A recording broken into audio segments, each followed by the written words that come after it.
নমস্কাৰ বন্ধুসকল, মই ললিত কুমাৰ নাথ। আপোনালোকে চাইছে ফাৰ্মাৰ লাইফ আছাম। আজি এটা নতুন ভিডিঅ' আৰু ৰাতিপুৱা সময় হয় 10টামান বাজিত আৰু গৰু অলপমান দেখাইছোঁ আপোনালোকক। মই এখন গিৰৰ ফাৰ্ম সম্পূৰ্ণ।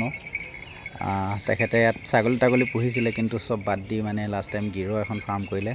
আৰু মই গৰুখিনি দেখাম, কোনটো কি হয় সেইটোও ক'ম।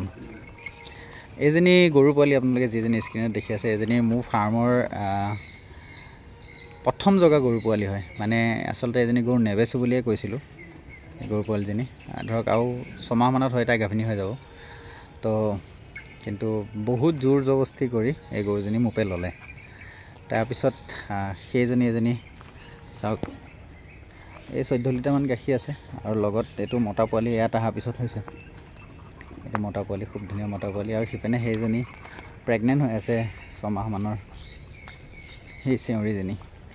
সেইজনী বাঁহাখন অকণমান লাহেকৈ নমাব আৰম্ভ কৰিছে চেউৰীজনী। তাৰপিছত এইবিলাকত চব 1.5 বছৰীয়া চেউৰী হয়। এইবিলাক 2 বছৰ হওঁ এনেকুৱা চেউৰী হয়।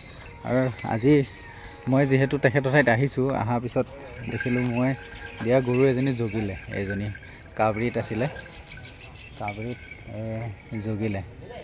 তো খুব ধুনীয়া এটা মাইকী পোৱালি এটা হৈছে।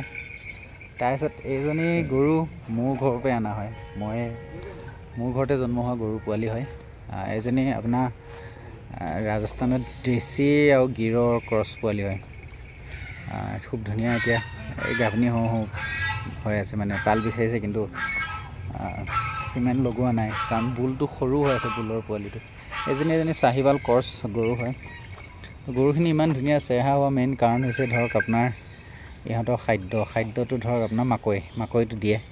বাকী খেৰ সুৰ কম খালেও ৰাতি সিহঁতৰ মাকৈটো থাকিবই। তাৰপিছত আৰু কেইজনীমান মই গৰু আনি দিলোঁ। মই যে কৈ আছিলোঁ তিনিচুকীয়াত গৰু নিবলৈ আছিলে, তো তেখেতৰ কাৰণে এইকেইজনী গৰু আনি দিলোঁ। এজনী চেউৰীজনী, সেইজনী আপোনালোকে ভিডিঅ'ত দেখিছিলে।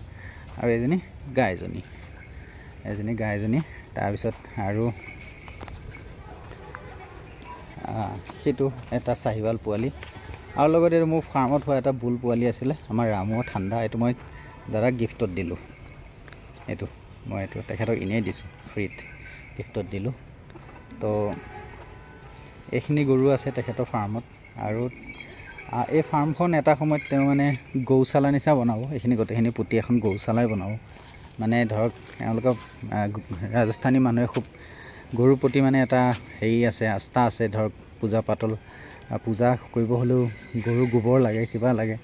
তো দেশী গৰু গোবৰ লাগে, তো সেইবিলাকখন লাগে যিহেতু। তো সেইকাৰণে ফাৰ্মখন এনেকৈ বনাইছে। এতিয়া লাহেকৈ মাটি চাটি পেলাই চব লাগি থাকে। আৰু সেনেকৈ কৰ্মচাৰী থাকে, ভাইটিটোৱে মালিক হয়, পুতেক হয়।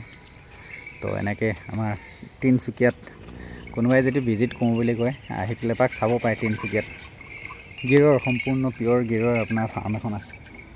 আপোনালোকে চালেই গম পাই যাব চব। এজনী চাওক, খুব ধুনীয়া গৰু। মাথা হেৰিটো চাওক। তো সেইটোৱে আজি ভিডিঅ'টো ইমানটোৱে। ভিডিঅ'টো চাই ভাল পালে যদি চেনেলটো ছাবস্ক্ৰাইব কৰিব। নেক্সট গৰু আনিম, এপ্ৰিল মে' মানত আহিব গিৰ গাড়ী। তো গিৰ আৰু চাহিৱাল কাৰোবাক লাগিলে মোক কণ্টেক্ট কৰিব পাৰে। তো ইমানটোৱে আজি ভিডিঅ'টো। Thank you, all the best.